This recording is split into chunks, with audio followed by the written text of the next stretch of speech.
नमस्कार, मैं हूं doctor Neha Gupta, senior infectious disease physician from the first batch of एफएनबी infectious disease in India. और आज हम ब्रेन इन्फेक्शन के बारे में बात करेंगे। ब्रेन इन्फेक्शन कैसे प्रेजेंट कर सकता है? कई बार पेशेंट्स को फीवर, हेडेक या फिर झटके आना, दैट इज सीजर्स, या फिर altered sensorium, these are the common symptoms of a patient with brain infection.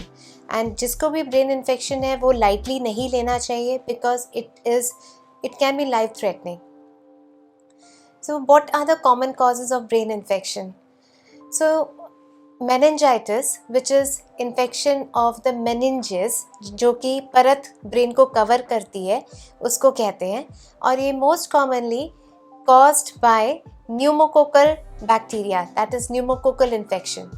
So pneumococci is present in the sinuses, like nasopharynx में कॉमनली प्रेजेंट होता है। और जब भी इम्यूनिटी कम होती है तो ये बैक्टीरिया एक कमेंसाल से पैथोजन, मतलब कि एक सोता हुआ बैक्टीरिया एक एक्टिव इन्फेक्शन करा सकता है, जैसे कि sinusitis, otitis media which is ear infection, lung infections, and sometimes it can go to the blood as well as go to the brain, resulting in brain infection, which is a very severe life-threatening infection.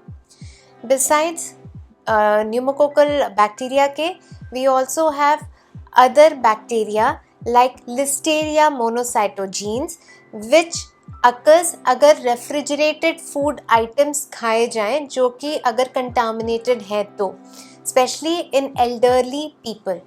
अगर किसी को चोट लगी है या कोई skin and soft tissue infection है तो उसमें staph aureus infection of the brain can happen.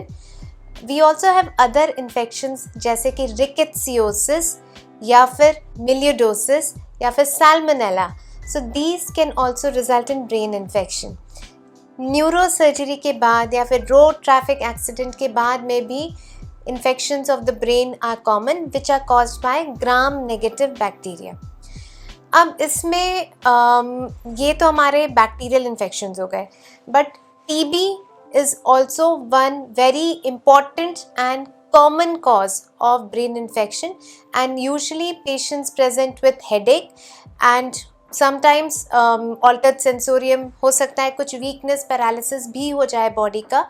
These are the common presentations. Besides this, we have viral infections which can be like influenza या फिर common flu viruses अगर complicate हो तो they can result in viral infections of the brain. We have herpes simplex, varicella zoster. Certain viruses like this cause brain infection. Besides this, हमारे fungal infections like cryptococcal infections can be important causes of meningoencephalitis, which is infection of the brain.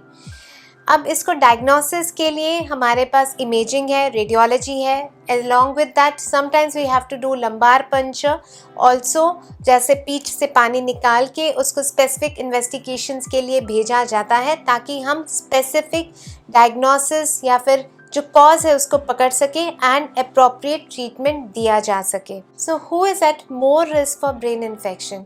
So across ages most common cause of brain infection is streptococcus pneumoniae, but जैसे कि young adults हैं उनमें meningococcal meningitis के chances ज़्यादा होते हैं। Elderly में Listeria मोनोसाइटोजीन्स के ज़्यादा चांसेस होते हैं।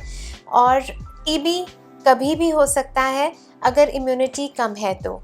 इसके अलावा again herpes simplex as well as this viral infection young individuals में भी ज़्यादा होते हैं।